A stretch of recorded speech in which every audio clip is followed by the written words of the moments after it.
ഇന്ത്യയുടെ കാർഷികോൽപ്പന്നങ്ങൾക്ക് ഗൾഫ് രാജ്യങ്ങളിൽ വലിയ വിപണി തുറന്നു നൽകിക്കൊണ്ട് ലുലു ഗ്രൂപ്പ് തങ്ങളുടെ കയറ്റുമതി പ്രവർത്തനങ്ങൾ വിപുലമാക്കുകയാണ്.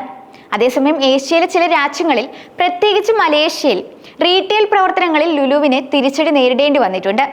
ഇന്ത്യയുടെ വിവിധ സംസ്ഥാനങ്ങളിൽ നിന്ന് വൻതോതിലുള്ള ഉൽപ്പന്നങ്ങളാണ് ലുലു ഗ്രൂപ്പ് ഗൾഫ് രാജ്യങ്ങളിലേക്ക് കയറ്റുമതി ചെയ്യുന്നത്.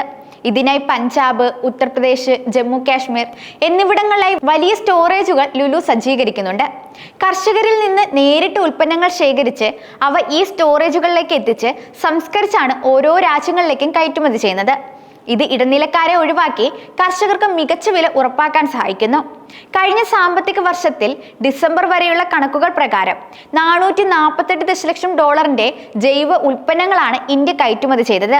ഇതിൽ വലിയൊരു പങ്ക് വഹിച്ചത് ലുലു ഗ്രൂപ്പാണ്. 2023-24 സാമ്പത്തിക വർഷത്തിൽ ഇന്ത്യയുടെ മൊത്തം ജൈവ ഉൽപ്പന്ന കയറ്റുമതി മൂല്യം $494.80 ദശലക്ഷം ആയിരുന്നു എന്നത് ശ്രദ്ധേയമാണ്. UAE-ലെ ലുലു സ്റ്റോറുകളിൽ ഇന്ത്യൻ ജൈവ ഉൽപ്പന്നങ്ങൾ എത്തിക്കാൻ അടുത്തിടെ ലുലു ഗ്രൂപ്പുമായി ഒപ്പുവെച്ച കരാർ ഈ കയറ്റുമതി നേട്ടത്തിൽ നിർണായക പങ്ക് വഹിച്ചതായി കേന്ദ്ര സർക്കാർ തന്നെ വ്യക്തമാക്കിയിട്ടുണ്ട്. ഈ കരാർ വഴി ഫാർമർ പ്രൊഡ്യൂസർ ഓർഗനൈസേഷനുകൾ, ഫാർമർ പ്രൊഡ്യൂസർ കമ്പനികൾ, സഹകരണ സ്ഥാപനങ്ങൾ എന്നിവ ഉൾപ്പെടെയുള്ള ഇന്ത്യൻ ജൈവ കർഷകരെ ലുലു ഗ്രൂപ്പുമായി നേരിട്ട് ബന്ധിപ്പിക്കുന്നതാണ്. ഇത് അന്താരാഷ്ട്ര വിപണികളിൽ ഇന്ത്യൻ ജൈവ ഉൽപ്പന്നങ്ങൾക്ക് കൂടുതൽ ശക്തമായ സാന്നിധ്യം ഉറപ്പാക്കാൻ സഹായിക്കും. പുതിയ നീക്കങ്ങളുടെ ഭാഗമായി ജമ്മു കാശ്മീരിൽ നിന്ന് ആദ്യമായി ഗൾഫ് രാജ്യങ്ങളിലേക്ക് ചെറി കയറ്റുമതിക്ക് തുടക്കമിട്ടിരിക്കുകയാണ്. കാശ്മീരിൽ നിന്നുള്ള ഈ മധുരമുള്ള ചെറികൾ ആദ്യമായി സൗദി അറേബ്യയിലേക്കും UAE-യിലേക്കും എത്തിച്ചേർന്നിട്ടുണ്ട്.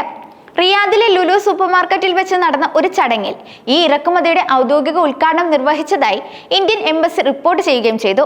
കാർഷിക സംസ്കരിച്ച ഭക്ഷ്യ ഉൽപ്പന്ന കയറ്റുമതി വികസന അതോറിറ്റി ചെയർമാൻ അഭിഷേക് ദേവ്, ലുലു ഗ്രൂപ്പിലെ സലീം MA, ജമ്മു കാശ്മീരിലെ മുതിർന്ന ഉദ്യോഗസ്ഥർ എന്നിവർ ചേർന്നാണ് വെർച്വൽ ഫ്ലാഗ് ഓഫ് ചടങ്ങിന് നേതൃത്വം നൽകിയത്. ഇന്ത്യയുടെ മറ്റു ഭാഗങ്ങളിൽ അധികം കൃഷി ചെയ്യാത്ത തരത്തിലുള്ള വൈവിധ്യമാർന്ന പഴങ്ങൾ ഉൽപ്പാദിപ്പിക്കുന്ന കാശ്മീരിലെ കാർഷിക മേഖലയ്ക്ക് ഈ കയറ്റുമതി വലിയ ഉത്തേജകമാകുമെന്നാണ് വിലയിരുത്തപ്പെടുന്നത്.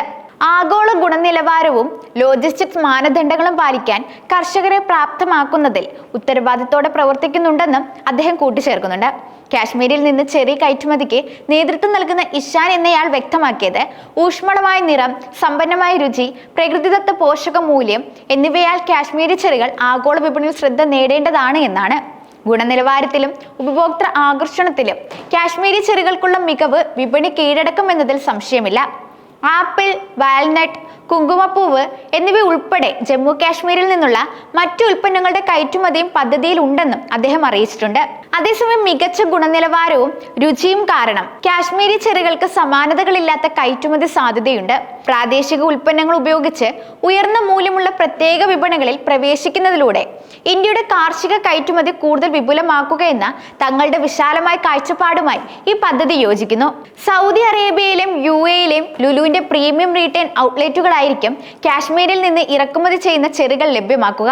ഹൈപ്പർ മാർക്കറ്റുകൾ അടച്ചുപൂട്ടി തുടങ്ങിവെച്ച പദ്ധതികളെല്ലാം വലിയ വിജയമാക്കിയ ചരിത്രമാണ് ലുലു ഗ്രൂപ്പിനുള്ളത്. ഏത് നാട്ടിൽ പുതിയ സ്ഥാപനം തുടങ്ങിയിട്ടുണ്ടോ അവിടെ എല്ലാം തങ്ങളുടെ സാന്നിധ്യം കൂടുതൽ ശക്തമാക്കാൻ ലുലുവിന് സാധിച്ചിട്ടുണ്ട്. എന്നാൽ ചില രാജ്യങ്ങളിലെ റീറ്റെയിൽ മേഖലയിൽ നിന്ന് ലുലുവിന് അപ്രതീക്ഷിത തിരിച്ചടി നേരിടുന്നുവെന്ന വാർത്തകളും ഇപ്പോൾ പുറത്തു വരുന്നുണ്ട്. മലേഷ്യയിലാണ് ലുലു ഗ്രൂപ്പിന് ഹൈപ്പർ മാർക്കറ്റ് പ്രവർത്തനങ്ങൾ വിജയകരമായി മുന്നോട്ട് കൊണ്ടുപോകാൻ സാധിക്കാതെ വന്നിരിക്കുന്നത്. ഏഷ്യൻ രാജ്യങ്ങളിലെ തങ്ങളുടെ പ്രവർത്തനം കൂടുതൽ ശക്തമാക്കുക എന്ന ലക്ഷ്യത്തോടെയായിരുന്നു ലുലു മലേഷ്യയിൽ പുതിയ സ്റ്റോറുകൾ തുറന്നത്. എന്നാൽ രാജ്യത്തെ റീറ്റെയിൽ പ്രവർത്തനങ്ങൾ പൂർണ്ണമായി അവസാനിപ്പിച്ചിരിക്കുന്നുവെന്നാണ് ലുലു ഗ്രൂപ്പ് ഔദ്യോഗികമായി പ്രഖ്യാപിച്ചിരിക്കുന്നത്. തങ്ങളുടെ റീറ്റെയിൽ വിഭാഗം അടച്ചുപൂട്ടി, പക്ഷേ മൊത്ത വ്യാപാര വിഭാഗം പ്രവർത്തനം തുടരുമെന്നാണ് ലുലു ഗ്രൂപ്പിന്റെ മലേഷ്യൻ ഓപ്പറേഷൻസ് വക്താവിനെ ഉദ്ധരിച്ച് ദ എഡ്ജ് റിപ്പോർട്ട് ചെയ്യുന്നത്.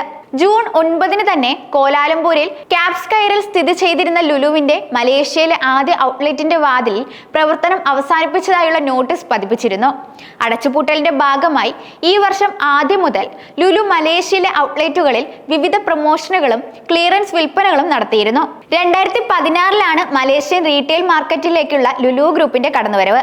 ആദ്യ ഔട്ട്ലെറ്റ് കോലാലംപൂരിലെ ക്യാപ്സ്കോയറിൽ തുറന്നപ്പോൾ 5 വർഷത്തിനുള്ളിൽ രാജ്യത്ത് 10 പുതിയ ഔട്ട്ലെറ്റുകൾ തുറക്കുന്നതിനായി 1.3 ബില്യൺ റിംഗിറ്റ്, ഏകദേശം $300 ദശലക്ഷം നിക്ഷേപിക്കുമെന്ന് കമ്പനി പ്രഖ്യാപിച്ചിരുന്നത്.